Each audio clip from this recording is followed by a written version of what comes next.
제가 지난주 토요일에 교사 임용 시험을 쳤습니다. 나름 저도 이제 공부를 했다고 생각하고 열심히 최선을 다했습니다. 그리고 최선을 다해서 시험을 보았고요. 하지만 이제 결과를 아직 발표는 남았지만 제가 봤을 때 솔직히 공부한 거에 비해 정말 결과가 좀 안 좋게 나왔던 것 같습니다. 저도 평소에 정말 긍정적이고 남들 앞에서도 정말 잘 웃고 했지만 속으로는 정말 복잡한 마음은 드는 건 어쩔 수 없는 것 같습니다. 저 또한 저뿐만 아니라 다른 사람들도 마찬가지겠고 특히나 내일 시험 치고 난 그런 고3 수험생들도 아마 마찬가지가 아닐까 하는 생각이 듭니다. 이럴 때 또 한 번 저도 이때까지 살면서 여러 가지 선택을 하고 또 그 선택에 따라 또 길을 걷게 되었는데 이번에 또 마침 저도 또 한 번에 또 중요한 선택을 해야 되지 않나 하는 그런 기로에 섰는 것 같습니다.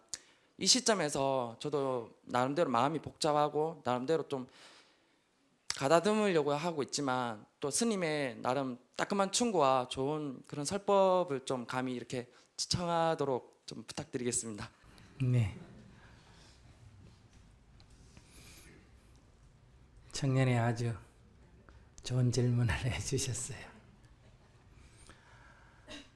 누구나 다 이런 시험을 치거나 면접을 하거나 안 그러면 대중 앞에 서거나 이럴 때는 조금이라도 잘했으면 하는 생각이 있기 때문에 약간 떨리고 조마조마하고 또 걱정도 되고 그래요. 그러니까 안 그런 사람이 극소수다. 안 그런 사람이 없을지도 모르겠고 있다면 아주 소수일 거다. 어쩌면 부처님 같은 분은 안 그럴지 모르겠지만은 그렇지 않는 대다수 사람들은 그것이 크고 작고의 차이만 있지 누구나 다 약간의 긴장이 있다 이런 얘기. 우리 어릴 때 100m 달리기 몇 초에 하느냐 체크할 때도 뒤에 앉아서 자기 차례가 돌아오면 어때요? 가까이 오면 두근두근 하지 않습니까? 그죠? 그러다 막상 총이 땅 해가 달리고 나면 그만이. 또 여러분들도 뭐 발표해라 했을 때 가만히 남의 발표 듣고 있다가 자기 차례 되면 편안하게 나가서 발표하는 사람 드물잖아요. 남의 얘기는 안 듣고 자기 무슨 얘기 해야 될지만 계속 생각하다가 나중에 막 화장실도 가고 싶고 이러다가 이제 나가서는 생각은 많이 해놨는데 말은 제대로 안 되고 이런 일이 생긴단 말이에요. 이것이 누구나 다 그렇다. 그럼 여기서 이제 왜 그런가? 왜 그런가? 친구하고 이렇게 얘기할 때는 편안하게 얘기가 잘 되는데 하나도 안 떨리고 왜 대중 앞에 나설 때나 시험을 칠 때나 안 그러면 내가 너무너무 좋아하는 사람 애인이라든지 안 그러면 높은 사람 이런 사람을 만날 때도 떨리지 않습니까? 그죠? 이것은 내가 너무 잘하려고 하기 때문에 그렇다. 내가 너무 잘하려고 하기 때문에. 그러니까 너무 잘하려고 하면 긴장이 되고 긴장이 되면 못하게 돼요. 결과는 못하게 된다. 이런 얘기. 그러니까 잘하려는 생각을 버려야 된다. 잘하려는 생각을 버리게 되면 떨리지 않게 되고 떨리지 않게 되면 잘하게 된다. 이런 얘기.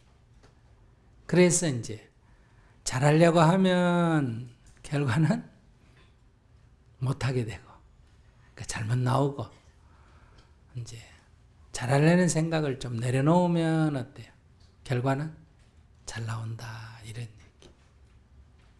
잘하려고 해야 잘 나오고 잘 나올 생각을 안 하면 잘 안 나와야 그게 정상인 것 같은데 그 원리가 잘하려고 하면 긴장이 되고 긴장이 되면 잘 못하게 된다. 이런 원리 때문에 그래요. 그래서 이제 이렇게 떨거나 걱정하면 너무 잘하려고 하지 마라.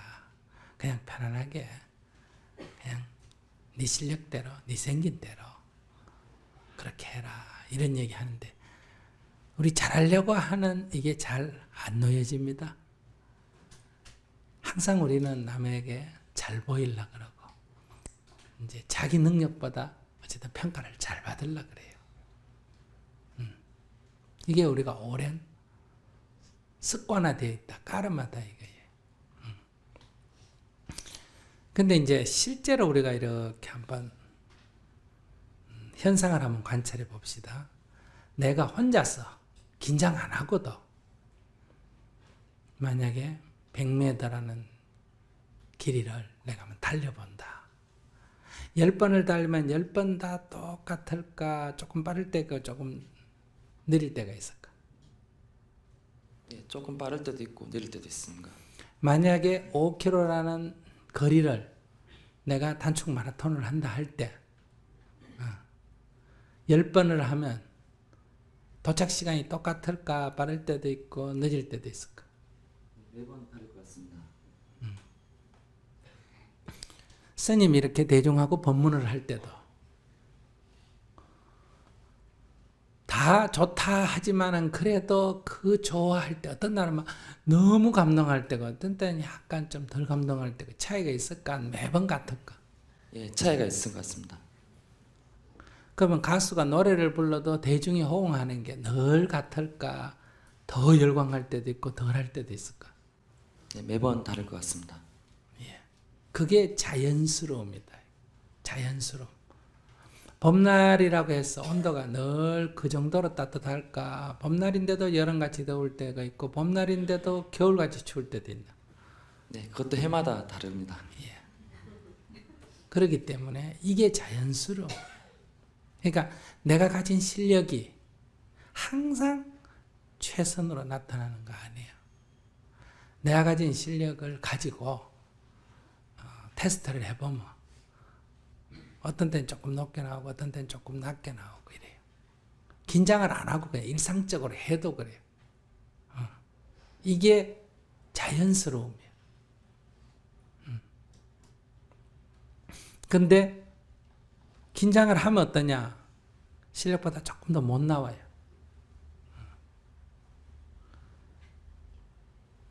그렇기 때문에 이 반에서 예를 든다면 학교에 반에서 한번 보세요.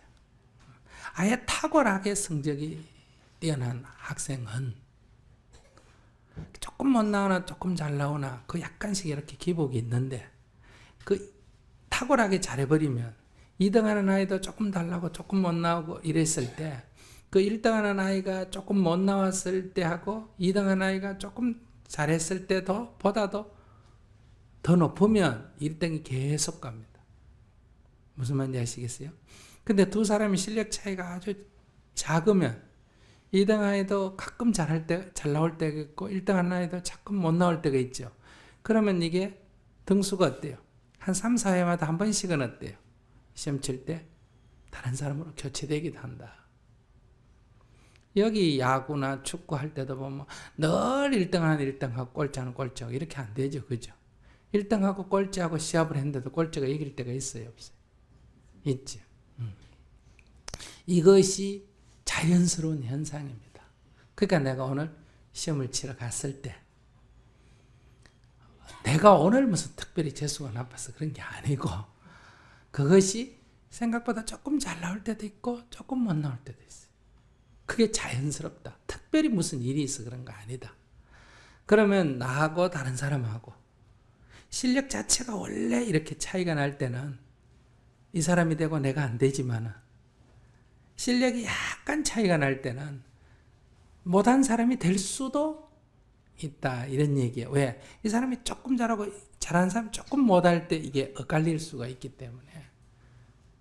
그래서 내 실력을 그 잘할 때를 기준으로 잡으면 안 돼. 잘할 때도 있고 못할 때도 있으니까 평균치를 기준으로 잡아야 되는데 잘할 때를 기준으로 잡아가지고 응시를 하게 되면 요행이 걸리고 대다수 떨어질 확률이 높고 이 중간 성적을 갖고 대응을 해서 가면 걸리고 떨어질 확률이 반반이 되고, 못할 때를 기준으로 해서 가면 어때? 거의 합격이 되고, 잘못될 확률은 어쩌다가 한번 잘못될 수도 있다. 그럴 때도 실력이 좋은데도 안 됐다 하지만 그럴 확률이 있어요. 그러니까 그 시험을 갖고 너무 조마조마할 필요는 없다. 근데 조마조마할 필요가 없다 해도 사람이 시험에 걸리고 싶으니까 마음이 자꾸 조마조마해지는 거예요. 그러니까 편안하게 얘기하세요 해도 얘기할 때 아까도 얘기하니까 떨려요, 안 떨려요? 떨렸습니다. 예. 그러니까 친구하고 둘이서만 얘기하면 떨릴까, 안 떨릴까? 안 떨리겠죠. 스님하고 둘이만 얘기하면 친구하고 얘기하는 것보다는 약간 떨리겠지. 그러나 대중이 있는 거하고 없는 거하고 차이 날까, 안 날까? 있습니다. 그럼 대중이 있으면 질문할 때도, 이게 지금 답이 아니고 질문할 때도 대중을 의식하게 된다. 나도 모르게. 의식하게 되면 긴장이 되고, 긴장하면 목소리가 떨리고 이런 거예요. 그러면 말이 이렇게 묻고 싶은 말 안 나오고 엉뚱말이 나오고, 그리고 나중에 지나가고 보면 내 이거 물어야 되는데 엉뚱 얘기했다. 이렇게 된단 말이에요. 이게 일반적인 인간의 삶의 모습이에요. 그러니까 우리가 이 치료는 어떠냐? 첫째, 편안한 마음으로 그냥 할 뿐이지 남에게 잘 보일 필요가 없다. 너무 잘하려고 할 필요도 없다.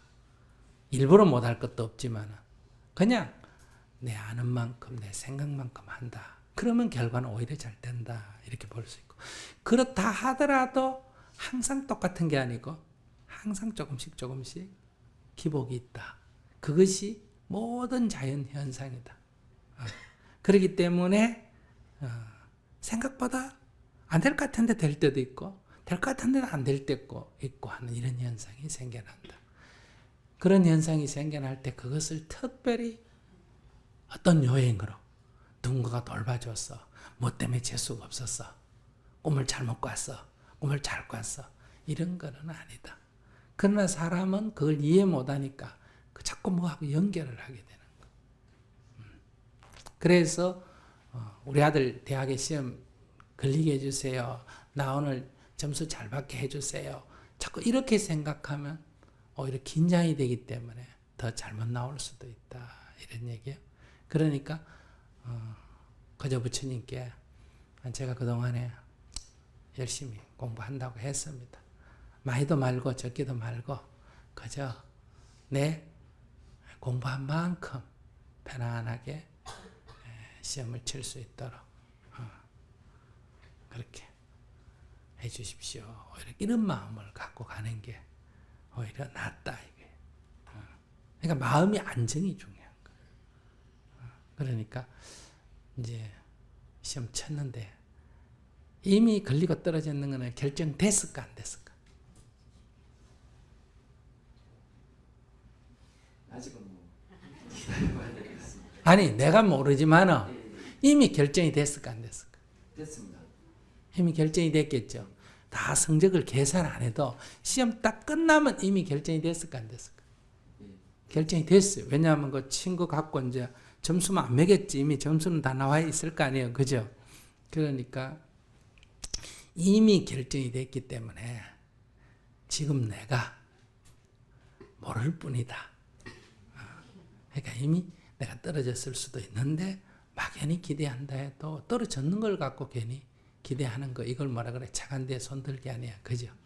또 이미 걸려 있는데 괜히 또 근심 걱정하는 거, 이것도 어때요? 바보 같은 짓 아니에요. 그죠? 그러니까 이미 결정이 나 있어. 다만 내가 모를 뿐이다. 그러면 발표장에 가서 일어나는 현상은 내가 모르는 것을 아는 현상뿐이지 그 순간에 걸리고 떨어지는 것은 아니다. 스님이 늘 말하지만은 내가 오늘 병원에 가서 검사를 했더니 암이다 할 때 울고불고 할 필요가 없다. 왜? 암이 지금 생긴 게 아니라 이미 있던 것이다. 이런 얘기예요. 오늘 일어난 일은 있던 것을 알았다 이거밖에 없어요. 그럼 있던 것을 아는 게 좋아요, 모르는 게 좋아요? 그러니까 오늘 좋은 일이 생긴 거예요. 알았다는 사실밖에 없단 말이에요. 근데 사람이 울고불고 난리잖아. 사실은 오늘 좋은 일이 생긴 거예요. 오늘 만약에 이게 몰랐으면 더 큰 손실이 오지. 여러분들이 어떤 일을 하다가 어디 잘못된 걸 발견했다. 그럼 굉장히 낙담은 한데 잘못된 걸 발견했다. 좋은 일이에요, 나쁜 일이에요? 좋은 일이에요. 발견을 했으니까 고칠 수가 있잖아. 그럼 발견을 못했으면 더 큰 손실을 가져오잖아. 그러니까 우리는 이익되는 것만 이익으로 알아요. 손실이 큰 손실 볼 걸 적게 손실 본 건 이익이에요, 이익이 아니에요? 이익이에요. 많은 이익을 볼 거를 적게 이익 보면 그건 손실이에요. 그죠? 근데 우리는 사실은 오늘 큰 이익을 볼 일인데 성질이 더러워서 이익을 조금밖에 안 봤을 때는 자기 성질 때문에 얼마나 큰 손실을 본지를 모른다 이 말이에요. 그러니까 이미 다 결정났어요. 지금 빈다고 부처님 그걸 바꿔주는 것도 아니고 다만 내가 모를 뿐이에요. 그러니까 그날 떨어졌다 해도 이미 결정난 걸 그날 확인한 것밖에 아니니까 떨어졌는데도 안 떨어졌다고 잘못 알고 있는 게 좋아요. 떨어졌으면 떨어졌다고 아는 게 좋아요. 그래. 그날 떨어졌다 해도 아무 사실은 문제가 안 돼요. 이치로 따지면 그래. 근데도 인간이라는 게 걸리고 싶으니까 그래도 지푸라기라도 잡는다고 요행을 바라기 때문에 이게 늘 아까운 시간을 낭비한다. 그러니까 놔버리고 그냥 다른 일 하세요. 알겠습니다. 고맙습니다. 네.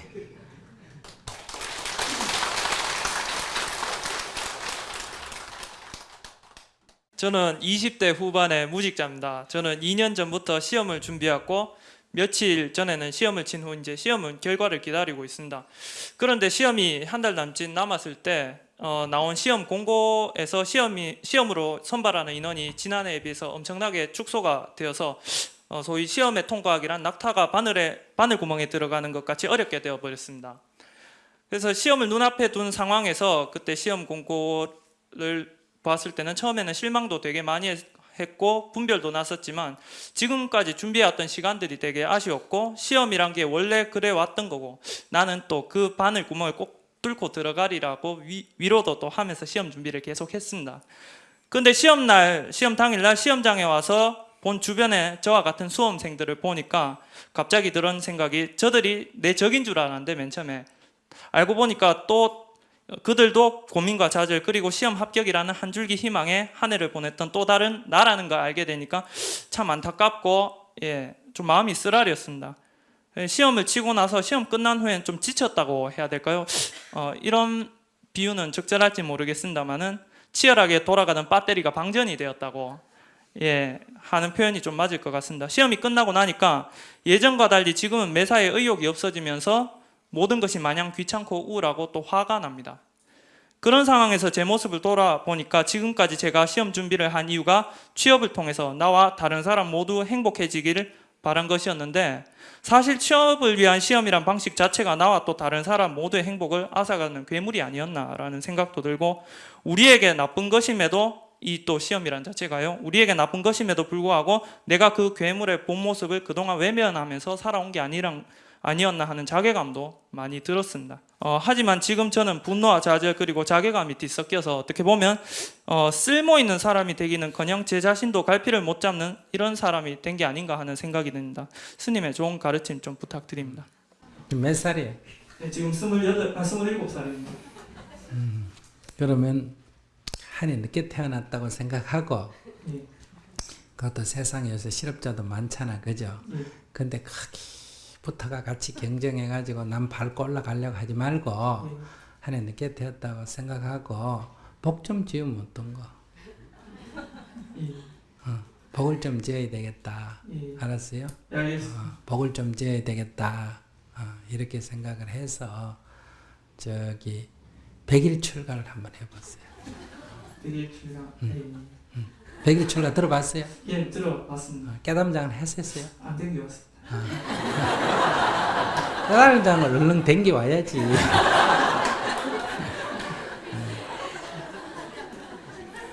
그러니까 이게 전화위복이란 말이 있거든요. 그러니까 이게 화가 변해가지고 도리어 복이 된다 이런 게 있단 말이에요. 그러니까 화가 아니고 복이 될 수도 있고, 그 다음에 또 복이라고 생각했던 게 어때요? 거꾸로 변해가지고 화가 되는 경우도 있잖아, 그죠? 우리 사회에서 흔히 본단 말이에요. 그 이제 처녀 총각 때는 결혼하는 게 소원이지만은 결혼해가 살아보고 못 살겠다는 사람은 결혼하는 게 후회하죠, 그죠? 그러면 이제 또 이혼해야 되고. 근데 결혼은 안 되는 것만 문제지, 안 되는 것만 문제지, 거기 다른 부작용은 없는데, 결혼을 해버리면 이혼하려면 두 사람의 문제만 되나? 아니에요. 거기 부모님, 가족, 친척, 사회 체면, 애들까지 있으면 더 어려워지죠, 그죠? 일을 자꾸 꼬이게 만들거든. 그러니까 이렇게 둘이 못 살겠다, 이혼할 정도가 되면 결혼 안 하는 일보다 어때요? 못하지 않습니까? 그죠? 그런 것처럼 이제 우리가 어떤 일이 취직이 돼서 이게 더 나빠질 수도 있다 이 말이에요. 근데 이번에 취직이 안 되는 게 결과적으로 더 좋아질 수도 있고, 그래서 이번에 이 시험에 떨어진 게 아니고 내가 사표를 내 지금. 걸렸다고 치고 왜 사표를 내느냐? 첫째는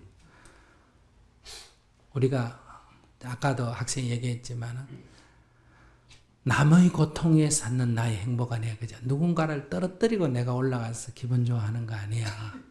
그러면 내가 위 사람을 욕하는 것도 우리를 밟고 올라갔다고 지금 욕하면서 나도 지금 누구를 밟고 올라가려 하잖아, 그지? 또 그거 밟고 올라가게 해달라고 또 부처님한테 응원히 빌잖아. 근데 우리 부처님이 남 밟고 올라가는 거 그거 도와주는 사람은 아니잖아, 그죠? 그러니까 오히려 내가 사표를 내줌으로 했었대요. 저 젊은이들이 나는 그래도 불법 공부하고 이런 거라도 있으니까 뭐 어떻게 좀 재도전할 수 있지만 쟤들은 진짜 가정형편도 나보다 더 어려운 사람도 있고 마음 공부도 더 안 된 사람도 있고 나보다 더 방황한 사람도 있잖아, 그지? 그러니까 저분들이 오히려 올라가고 나는 양보를 해야 되겠다. 양보가 아니라 나는 오히려 물러나야 되겠다. 첫째, 요거부터 우선 복 짓는 거야. 그러니까 부처님, 제가 성적이 되더라도 저를 따라주시고 오히려 저 젊은이들 좀 넣어주십시오. 이렇게 첫째 기도를 해야 돼. 그래서 이건 포기, 생각을 미련을 탁 버려버리고, 그 다음 이제 두 번째는 먼저 깨달음장을 해. 깨달음장을 하고 마음이 연달아서 다음 100일 입지하려면 시간이 조금 남았거든요. 그러면 그 기간 안에 여기 이번에 여기 열린 강좌, 열린 아카데미 한다 그러잖아, 그죠? 거기서 사회 인식도 좀 넓히고, 시험 공부하지 말고 사회 인식도 좀 넓히고, 그 다음에 100일 출가도 좀 해보고, 일단 뭐 취직하면 또 취직됐다고 또 장가가라 그럴 거 아니에요, 그죠? 그러면 100일 출가 해볼 수가 있나? 없지. 그러니까 취직하기 전에, 장가가기 전에 이거 해야지. 이게 나중에 하기가 굉장히 어려워. 그러니까 지금 취직보다 이게 더 급해. 이걸 먼저 하고, 그러고 100일 출가하고 와서 봉사활동 좀 하다가, 그래 이제 복을 조금 지어놓고, 그렇게 이제 다시 기회를 찾으면 기회가 저절로 주어져. 복이 조금 딸려. 그러니까 낙담할 필요가 하등 없고 잘 됐다 이렇게 생각하면 마음의 생기가 돋고 그냥 당장 오늘부터 그냥 할 일이 생겨. 오늘부터 우선 여기 포스터 붙이러 다니고, 내일부터 알았어요? 포스터 붙이러 다니고 일거리를 만들어요. 돈이 문제가 아니라 마음을 딱 바꾸면 생기가 돋고, 이게 내일이다 이래가지고 우선 스님이 복을 좀 지어라 그런다. 사람도 얼굴도 괜찮고 다 괜찮은데 복이 좀 부족해. 그러니까 복을 지어야 돼. 근데 뭐 몇십 년 복 지어라고는 할 수가 없고, 바로 10년 복 지어라 하면 더 크게 가려면 더 많은 복을 지어야 돼. 그러나 적어도 한 1년은 복을 지어야 돼. 그런 마음으로 탁 놔버려. 아, 이거 내 생각 잘못했구나. 멀리 가려면 마라톤을 멀리 가려면 100m 달리듯이 달리면 되나 안 되나? 안 되지. 처음에 천천히 가야 뒤에 멀리 갈 수 있는 것처럼 멀리 가기 위해서, 더 크게 가기 위해서는 한 1년간 어떻게 해라? 복을 지어라. 떨어져 주는 것부터 복이고, 이렇게 팜프렛 붙이는 것도 복이고. 그러니까 내가 낯설려 하거나 내가 이익을 보려고 하면 지금은 무조건 보시를 해야 돼. 재물적으로든 노동이 봉사를 하고 자꾸 복을 지어야 돼. 그리고 백일출가 해가지고 또 자기도 성찰 좀 하고, 그렇게 인품을 좀 닦아가 앞으로 직장에 가거나 어디 가면 한 2년 전에 다 집에 치울 것 같아요. 꾸준히 할 수도 있고, 또 결혼해 한 3년 살다 못 살 거, 또 잘 살 수도 있고, 또 얼굴 예쁘고 뭐 이런 것만 보고 홀려가지고 또 엉뚱 여자 잡아가지고 나중에 쥐약 먹지 않고 그런 거에 내가 넘어갈 수 그런데 홀려갈지도 않고, 이게 진짜 복이거든. 지금 취직되는 거 그게 복이 아니야. 그래서 조금 한 템포 늘 늦추는 게 내가 보기에 좋을 것 같아. 됐어요? 예, 스님 정말 감사합니다. 공무원 시험을 오랫동안 준비를 했어요. 뭘 했다고? 공무원 시험이요. 1년, 2년 안에 꼭 합격을 하겠다는 그런 목표를 갖고 시작을 했어요, 처음에는. 네. 근데 벌써 올해 제 나이가 30이 됐어요. 네. 20대 가장 즐거운 시기가 있었는데, 저는 시험 준비로 항상 불안하고 편하게 놀지도 못하고 20대는 공부만 하다가 끝났던 것 같아요. 그래서 공부하다 힘들면 항상 생각했던 게, 지금 너무 힘들지만 30이라는 나이가 됐을 쯤 되면 시험도 합격하고 마음의 여유가 생겨서 편하게 웃고 직장도 열심히 즐겁게 다니겠다는 그런 희망으로 정말 많이 버텼거든요. 근데 얼마 전에 진짜 마지막이라고 정말 열심히 했던 시험에서 또 떨어졌어요. 그러니까 순간 앞으로 제 삶이 불안해지고 남들보다 많이 뒤처진 것 같아서 초조하기도 하고 속도 좁아지고 마음도 자꾸 삐뚤어지고, 그래서 목표가 사라진 것 마냥 우왕좌왕하고 그냥 시간만 보내고 있어요. 그래서 오랫동안 뒷바라지 해주신 부모님도 많이 섭섭하셨는지 하루가 멀다고 큰 소리가 나고요.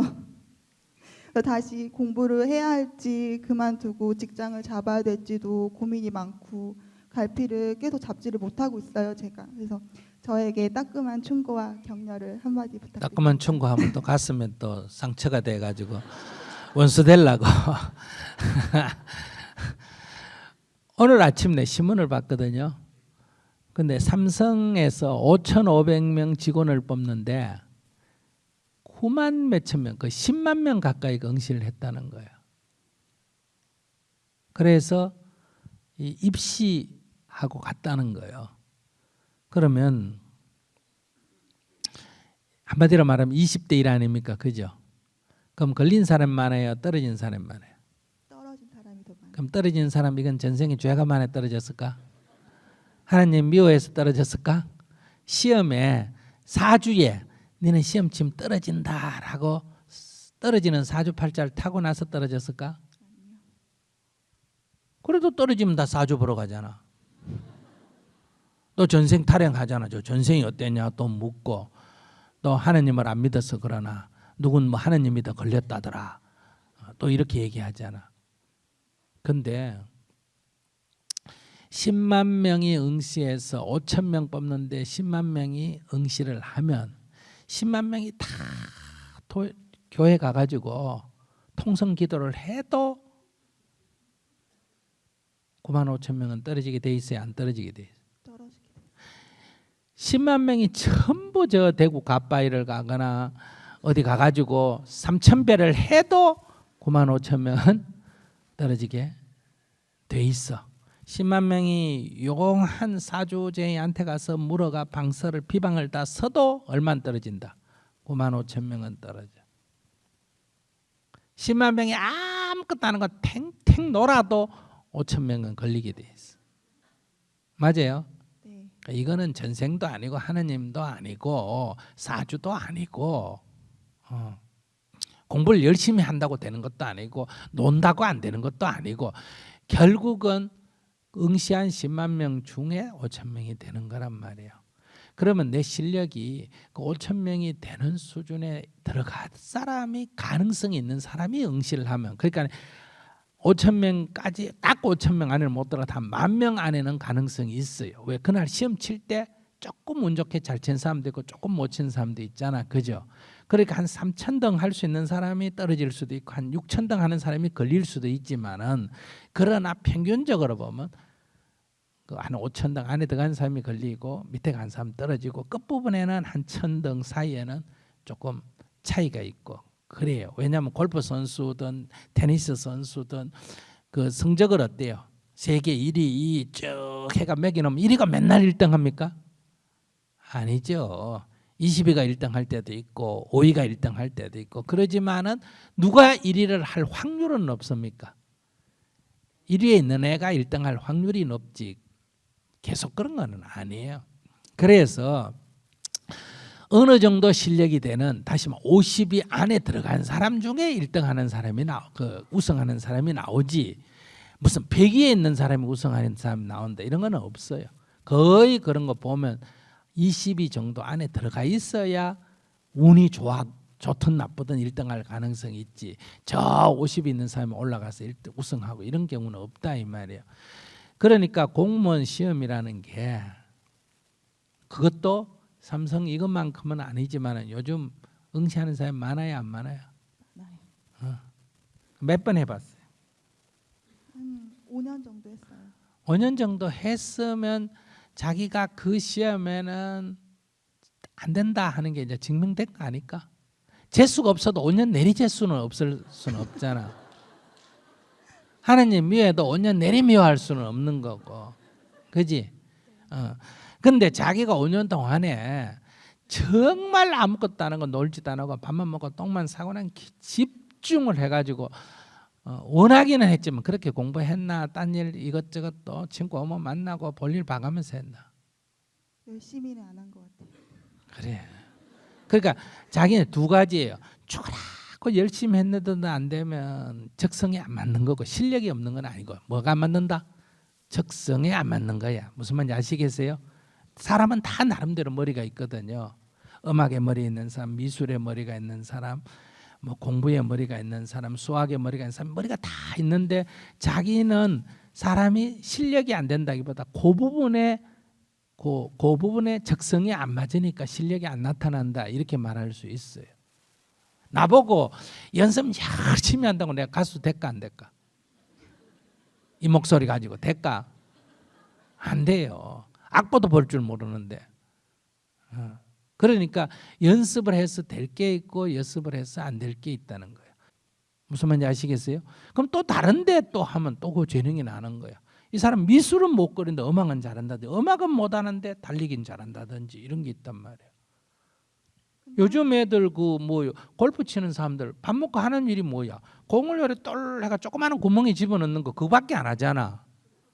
그게 만약에 골프 없는 시대에 태어났으면 그 재능이 있는 사람이 없는 사람이야. 없는 사람이야.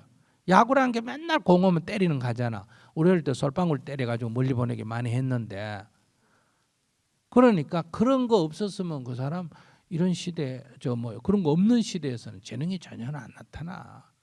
옛날에는 그 노래 잘하는 거 이런 거 조선 시대는 알아줬어요? 안 알아줬어요?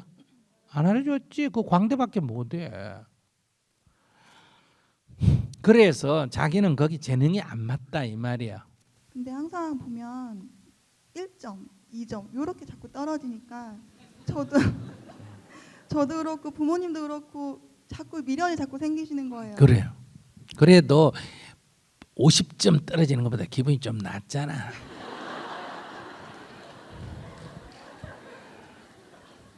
떨어지더라도 그 비슷하게 떨어져야 그래도 좀 자긍심이 있지. 그 팍 떨어져가지고 그런 것보다는.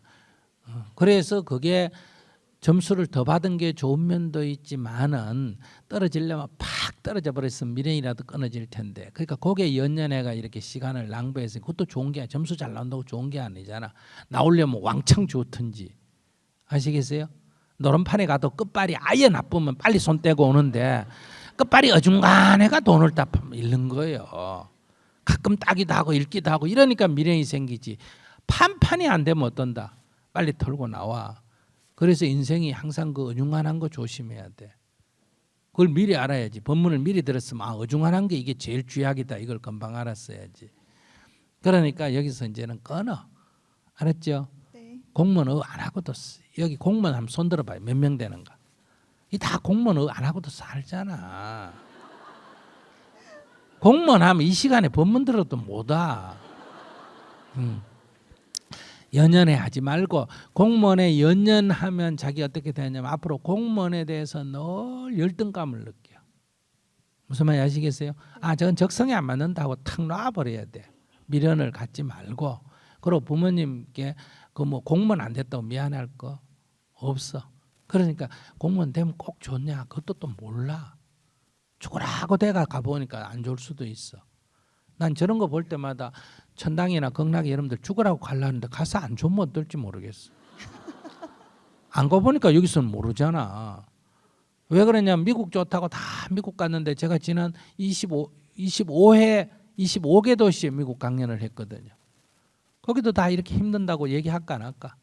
독일에도 갔는데도 그래. 고향 그리워하고 외국인 남자하고 결혼해가지고 집은 크고 이래 애도 잘 사는데 어디 막 결혼해가 가면 그 남편 따라 가면 도시에 살 때는 괜찮은데 약간 작은 도시에 가면 외국인이라고 약간 얕보고 차별하고 애는 학교 가니까 차별받고 그다음에 또 나이 드니까 젊을 때는 괜찮은데 나이 드니까 자기는 더 된장찌개 먹고 싶고 남편은 된장찌개 더 싫어하고 남편은 더 독일식으로 식성이더라고 자기는 더 한국식으로 돌아가고 그러니까 이게 노후 이제 이혼도 굉장히 많은 거예요.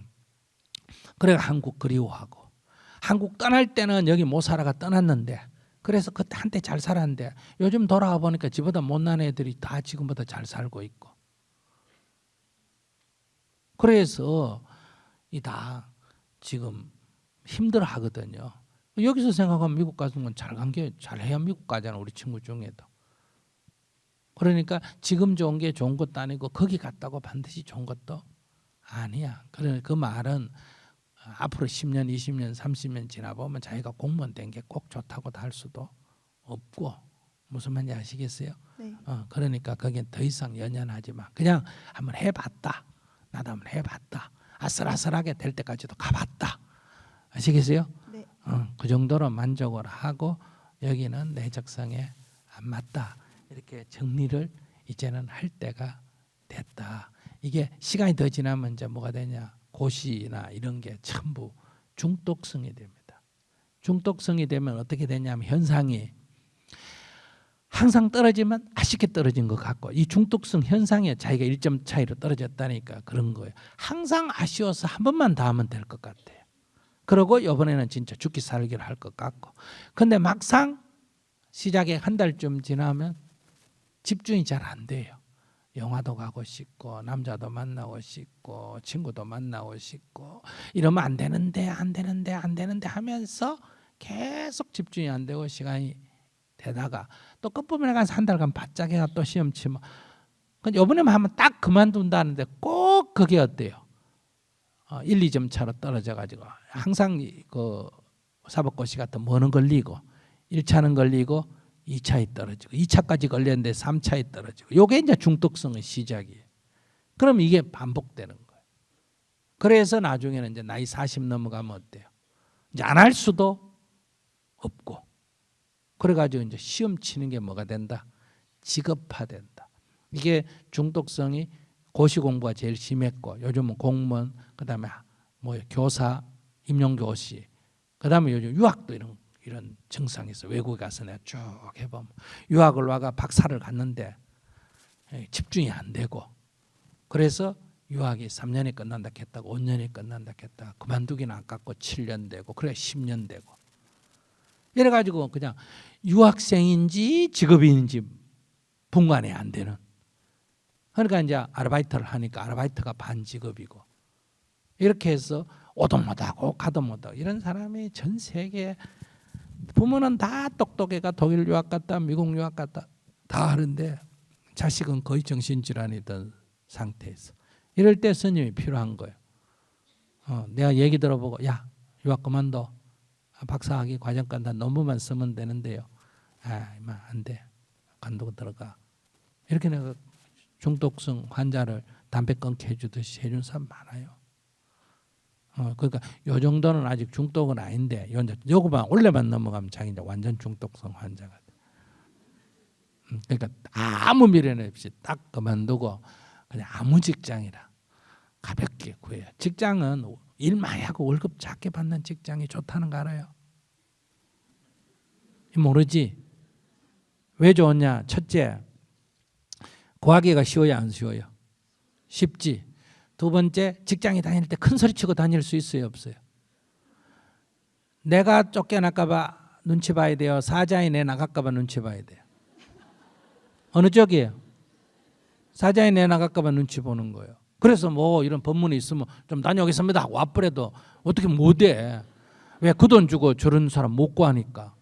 그래서 이 직장을 농대 일부러 친다는 게 아니라 전년 기한 죽고 다닐 수가 있어.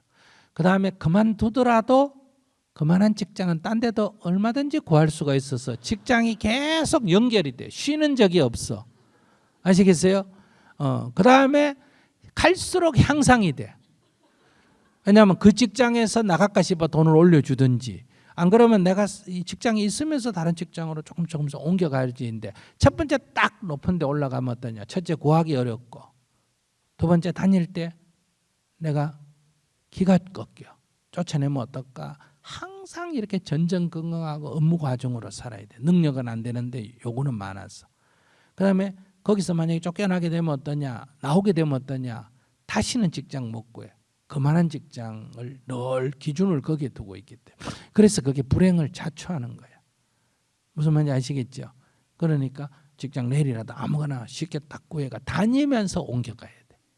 그러니까 좋은 걸 구하려고 기다리지 말고 아무거나 동네 옆에 그냥 구멍가게라도 가서 하면서 옆을 구해가고 옆을 구해가야 한 3번쯤 옮기면 많으면 5번쯤 옮기면 대충 비슷하게 밥 먹을 만한 데를 찾게 돼. 뭘 해도 밥은 조금 얻어 먹을 수가 있으니까 가능하면 돈도 중요하지만 자기가 조금 적성에 맞는 거를 그러니까 처음에는 아무거나 하고 그 다음에 옮겨갈 때 기준을 월급도 중요하지만 월급보다는 자기가 직장 생활이 조금 적성에 맞아서 재미가 있을 수 있는 그런 쪽으로 옮겨가야 돼. 그러면 아무 문제가 없어. 공무원보다 훨씬 나을 수도 있어. 알았죠? 네.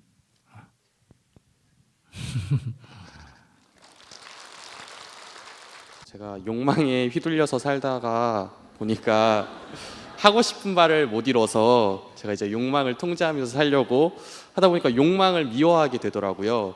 그러니까 예를 들어서 그러니까 놀고 싶은데 막 공부하려고 억지로 생각하게 되고 뭐 친구랑 놀고 싶은데 안 돼 뭐 이럴 때 뭐 운동을 하거나 이래야 돼 뭐 이렇게 오히려 욕망을 막 미워하게 되면서 삶이 더 각박해진 것 같습니다.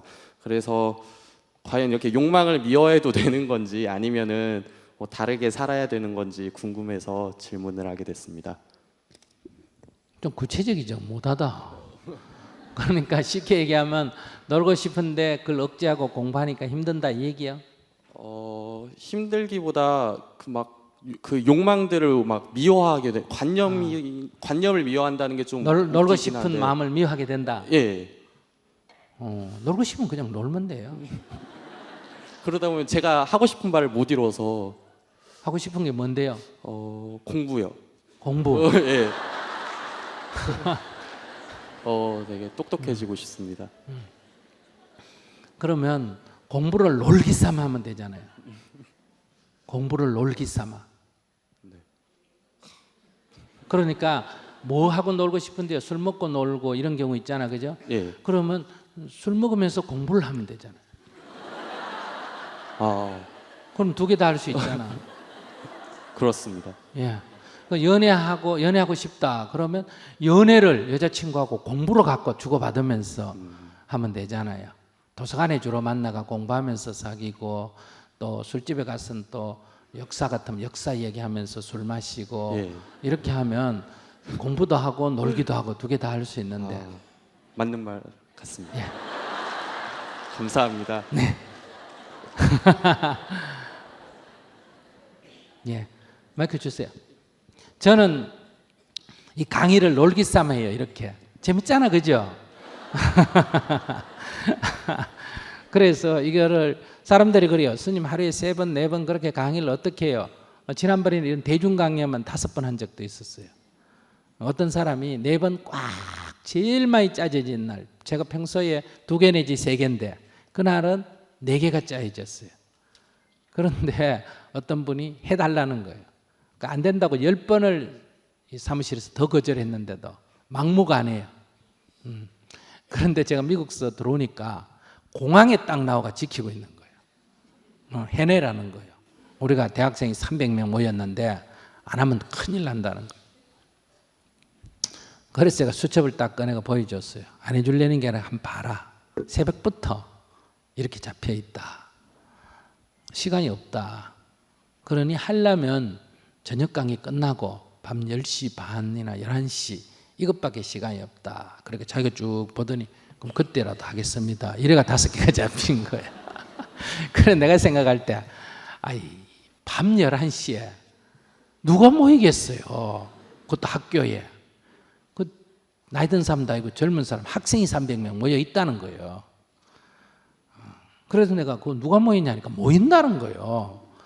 그래서 이 단체가 좀 이상한 것 같아요. 이게 무슨 특정한 종교단체라 뭐가 아니면 어떻게 밤 11시에 300명이 모여요. 그래서 내가 아무래도 이상하게 잡아놓고도 할 수 없다 싶었는데 중간에 취소하겠지 이렇게 생각했어요. 그래서 끝까지 취소를 안 해요. 그래서 할 수 없이 밤 11시에 갔는데 한 50명 참가했어요. 그래서 12시 반까지인가 50명을 500명 생각하고 그렇게 강의한 적이 있는데, 근데 이제 힘든다 이렇게 생각하는데 이거를 만약 강사료를 받고 강의를 하면 힘들 거예요. 회사에서 만약 이렇게 시켰으면 어떻게 될까? 노동 착취라고 날릴 거예요. 아마 고소를 했을 거예요. 그 다음에 돈벌이를 했으면 지쳐나가 떨어졌을 거예요. 그런데 이게 재미로 하니까 놀기 삼아 하니까 괜찮아요. 그러니까 공부를 뭐 삼아 해라? 놀기 삼아 해라. 근데 이 말이 좀 이상하다 하지만 실제로 그렇습니다. 이 심리를 분석해 보면 제가 무대 위에 있고 여러분들이 무대 밑에 있는데 우리가 이 음악을 딱 틀어놓고 싸이 춤을 추도 뭐 춤을 춘다고 합시다. 노래 부르고. 근데 무대 밑에서 춤추는 사람들은 3만 원씩 내고 다 들어온 사람들이에요. 근데 무대 위에서 춤추는 사람들은 30만 원 받고 춤추러 온 사람들이에요. 그럼 밑에 있는 사람은 놀러 왔어요? 일하러 왔어요? 위에 있는 사람은? 일하러 왔죠. 근데 1시간 놀기로 했는데 30분 연장하면 밑에 있는 사람 좋아해요? 안 해요? 위에 있는 사람은? 근데 똑같이 노래하고 춤추는데 왜 밑에 사람은 놀고 위에 사람은 일해요? 똑같이 춤추고 노래하는데 밑에 사람은 논다 그러고 위에 사람은 일한다 그래요. 그래요. 이거는 돈 받으면 일이고 돈 주면 뭔다? 놀이예요. 근데 저도 마찬가지예요. 저도 나갈 때 돈을 좀 내면 놀이예요, 노동이에요? 예. 그래서 제가 강사를 안 받는 이유가 거기 있어요. 강사를 받으면 뭐가 되는데? 노동이 돼요. 안 받으면 뭐가 된다? 놀이가 돼요. 그래서 받고 5번 하면 중노동이고 안 받고 5번 하면 좀 뭐랄까 진이 빠지게 놀았다 이렇게 되는 거예요. 그러니까 그 공부를 그냥 똑 책상에 앉아서만 공부라고 생각하지 말고 한 잔 먹고 싶으면 한 잔 하면서 뭐 하면 된다? 책을 보면 돼요. 아시겠어요? 책을 보면 되고 여자친구 만나고 싶으면 그냥 노는 여자친구를 만나지 말고 무슨 여자친구를 만난다? 공부하는 여자친구를 만나가지고 놀고 이렇게 그거를 놀이 삼아 하셔야 돼요. 그러면 이게 스트레스를 안 받게 됩니다. 자기가 즐거워서 해야 집중이 됩니다. 애들 만화책 볼 때 뭐 게임할 때 집중해야 안 해요? 집중하지. 엄마 불러도 들려요? 안 들려요? 안 들려요. 이렇게 집중을 할 수 있는 건 오직 놀이 삼아 해야 집중이 됩니다. 근데 지금 억지로 하면 집중이 안 돼요. 그러니까 집중이 돼야 빵 터지는 일이 생겨요. 소위 물리가 터져요. 통찰력이 생긴다. 또는 창의력이 일어나요. 그래서 요즘은 앞으로 이런 어떤 창의력이 굉장히 중요한 시대, 새로운 시대는 창의력의 시대가 도래합니다. 학벌, 지식 이게 중요한 게 아니라 얼마나 문제를 해결할 능력, 실제적인 능력이 있느냐, 얼마나 창조적이냐 이게 중요해요. 그래서 여러분들 아이들을 공부를 억지로 시키는 거는 지난 세기, 그러니까 미국이라고 하는 선진국, 유럽이라고 하는 선진국이 있고 우리가 따라 배우게 할 때는 이렇게 막 외워가지고 흉내 내가지고 따라가면 돼요. 그래서 서양은 선진국이고 우리는 후진국이고 이걸 모델로 삼기 때문에 우리가 후진국이에요. 그래서 막 바삐 따라가서 뭐다 중진국이 됐다가 이제 거의 근접해 와서 우리도 뭐라 그런다 선진국에 진입했다 이런 말을 쓰죠. 그거는 이 서양 모델이 좋다 이럴 때 그런 거예요. 근데 지금 미국하고 유럽이 이제 한계에 도달했어요. 금융위기가 나도 해결을 못해요.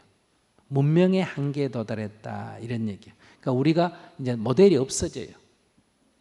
그러면 우리도 같이 주저앉든지 우리가 이걸 뛰어넘으려면 우리가 이제 창조를 해야 돼요.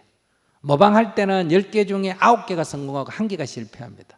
창조할 때는 1000개 중에 1개가 성공하고 999개가 실패해요. 그러니까 뭐가 필요하다? 도전이 필요하고 모험이 필요한 거예요. 근데 이게 스트레스 받으고는 못해요. 재미로 해야 돼. 재미로 하면, 등산도 재미로 하면 다리 아파도 갑니까 안 갑니까? 가죠. 애들 자전거 배울 때 넘어지고 하는데도 넘어진다고 포기해요. 그래도 또 일어나서 타고 또 일어나서 타고 그래요. 그러죠. 그런데 저놈은 5번 넘어졌어. 저놈은 10번 넘어졌어. 그러면 실패입니까? 10번 넘어진 놈은 타적할 때가 다 돼갑니까? 타적할 때가 다 돼가요. 그러니까 이게 궤변 같지만 넘어지는 게 곧 타는 거다. 말이 됩니까? 네. 많이 넘어질수록 성공에 가깝다. 그래서 실패는 성공의 어머니다. 이거를 유식하게 얘기하면 말한다. 번뇌가 곧 벌이다. 이렇게 말하는 거예요. 아시겠어요? 넘어지는 게 곧 타는 거다. 이래요. 그러니까 번뇌 즉 벌이 이런 거를 그냥 고상하게 저 어디 선반에 얹어놓고 절간에 가다 놓는 시대는 이제 지났어요. 그것을 우리의 생활 언어로 삶 속에서 바로 적용을 해야 돼요. 그러니까 평상심이 도다 이런 거 들어봤어요? 도를 막 이를 악다물고 하는 게 아니라 평상심이 도다 이런 것처럼 공부가 곧 놀이다 이거예요. 그러니까 놀이와 공부를 나눠놓고 놀고 싶은데 공부해야 되고 이러지 말고 공부를 뭐 한다? 놀이와 한다. 아시겠어요? 공부를 놀이와 한다. 그러니까 항상 뭐보다 공부하는 게 더 재밌다. 그러니까 애들이 공부가 놀이와 되려면 어떻게 하면 된다? 부모가 공부하는 아이를 두들겨 패면 돼요. 못하게 말려야 돼. 그러니까 일을 시키고 공부하면 야단치고 그럼 애는 공부하고 싶어서 어때요? 몰래 숨어가 하게 됩니다. 아시겠어요? 몰래 숨어가 하면 억수로 재밌는 거예요. 공부가. 그래서 이 인류 역사상에서 숨어서 공부한 사람 치고 성공하는 사람이 없습니다. 공부를 숨어서 했다. 이거는 공부에 대한 욕구가 굉장히 강하다는 얘기거든요. 그렇기 때문에 성공하는 거예요. 그것이 다른 말로 하면 공부가 놀이가 된다. 이런 자세로 한번 해보세요. 네. 저는 대학교 1학년 학생인데요. 네. 제가 이과에서 어떻게든 성공을 하고 싶은데 막 공부하기는 너무 어렵고 막 그럴 때마다 포기하고 싶다고 막 그렇게 생각드는데 그렇다고 이제 와서 막 진짜로 포기하기 싫어가지고 어떻게 무엇을 시작해야 될지 모르겠어요. 그러니까 놀고 먹겠다 이거지. 한마디로 그 얘기 아니야. 일어나기 싫고 성과는 좋게 돈은 빌리고 갖기는 싫다 이거야. 저축은 안 하고 먹다는 타겠다. 심보가 그거 아니요. 공부는 하기 싫고 성공은 하고 싶고 그런 길은 없어요. 인생에. 그런 길은 없다. 그러니까 공부하기 싫으면 그 길을 포기하면 되고 그 길을 가려면 마음을 다시 다잡아서 하는 수밖에 없다. 달리 길이 없습니다. 뭐 나한테 물으면 뾰족한 무슨 답이 나올 줄 알았지. 아이고 돈 빌려고 안 갚는 그런 재주가 있으면 내가 벌써 부자 됐지. 내가 얘기해 줄 수 있는 건 돈 빌렸으면 갚아야 된다. 목돈을 타고 싶으면 저축을 해야 된다. 이게 인생이라는 거예요. 그걸 갖다가 인연과보라 그래요. 인연을 지었으면 과보를 받아야 된다. 그게 이 우주의 진리예요. 어떤 물체가 움직이려면 저절로 움직여지는 건 없습니다. 반드시 뭘 해야 됩니까? 힘을 가해야 된다. 힘을 가하면 속도의 변화가 생기고 속도의 변화가 생겼다면 반드시 힘이 가해졌다. 이거를 우리가 고등학교 때 배웠죠. 뉴턴의 제2법칙 F=ma 이렇게 하듯이 그게 곧 인연과보예요. 그 물리적 법칙이 인연과보예요. 그러니까 물리적 법칙을 하면 그렇게 표현하고 우리가 철학적으로 말하면 그걸 인연과보다 이렇게 말하는 거예요. 그러니까 그걸 갖다가 기독교에서 성경에다가 적용하면 어때요? 그게 심판의 기준이에요. 그러니까 유대교에서는 유대인만 뭐 받는다? 구원을 받는다. 이방인은 못 받는다. 이렇게 돼 있지 않습니까? 그러면 그거는 인연과보에 안 맞아요. 그러니까 태어남에 의해서 그는 버림이 구원이 결정되잖아요. 이 사람은 태어남에 의해서 버림이 구원을 못 받게 되잖아요. 그죠? 그런 생각이 태어남에 의해서 얼굴이 검다고 차별받거나 태어남에 의해서 여자라고 차별받거나 태어남에 의해서 신분이 낮다고 차별받거나 신체장애라고 차별받거나 성적 소수자라고 차별받거나 이것은 자연의 법칙에 어긋나는 거예요. 태어남에 의해서는 차별받을 수가 없거든요. 그러니까 그러한 모순을 예수님께서는 진리로 인도하셨죠. 그게 바로 선한 사마리아인의 얘기예요. 그러니까 여기 한 사람의 환자가 있다. 유대인은 소위 바리새교도나 율법주의 학자는 지나가다가 외면했다. 그런데 이방인인 사마리아인은 지나가다가 그 사람을 돌봐줬다. 하나님 보시기에 누가 좋아 보이시겠냐? 이렇게 물었을 때 사마리아인요. 이게 바로 선한 사마리아인의 얘기고 구원의 기준은 유대인이라고 하는 인종이 구원의 기준이 아니고 그가 어떻게 했느냐, 어떤 인연을 지었느냐가 천국에 가는 과보를 받는다. 그러니까 다 이렇게 근본으로 돌아가면 그것이 진리라면 반드시 이렇게 법칙에 맞아야 돼. 이치에 맞아야 된다. 이런 얘기거든요. 그러니까 학생이 모든 사람이 그래요. 공부는 안 하고 성적은 오르고 싶고 성적은 떨어져도 시험에 합격하고 싶고 그러지 않습니까? 그거는 나쁜 건 아니에요. 인간의 심정이 그렇다 이 말이에요. 그러나 만약에 그런 것이 이루어진다면 세상은 뒤죽박죽이 돼요. 누가 부처님께 간절히 기도해가지고 시험에 걸렸다. 그런 사람이 뭐 있을 수는 있는데 정말 그게 부처님이 그런 일을 한다 하면 부처님은 입시 브로커예요. 아시겠어요? 성적 안 되는 애 돈 받고 안 그러면 안면 받쳐가지고 넣어주고 그 말은 넣어주는데 끝나면 괜찮은데 반드시 성적 되는 애 하나를 빼내야 돼요. 부정입학이 되거든요. 그러면 하나님이나 부처님이 부정입학을 시키는 입시 브로커는 아니잖아. 그죠?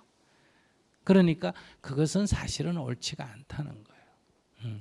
그래서 부처님이 가르친 거는 그런 허황된 생각을 하지 말아라고 가르쳤지 그런 허황된 생각을 부추기는 게 종교가 아니에요. 그러니까 학생한테 뭐 어떻게 하면 기도를 어떻게 하면 뭐 성공할 거다 이런 말을 내가 심정을 생각하면 나도 해주고 싶지만은 그런 길은 없습니다.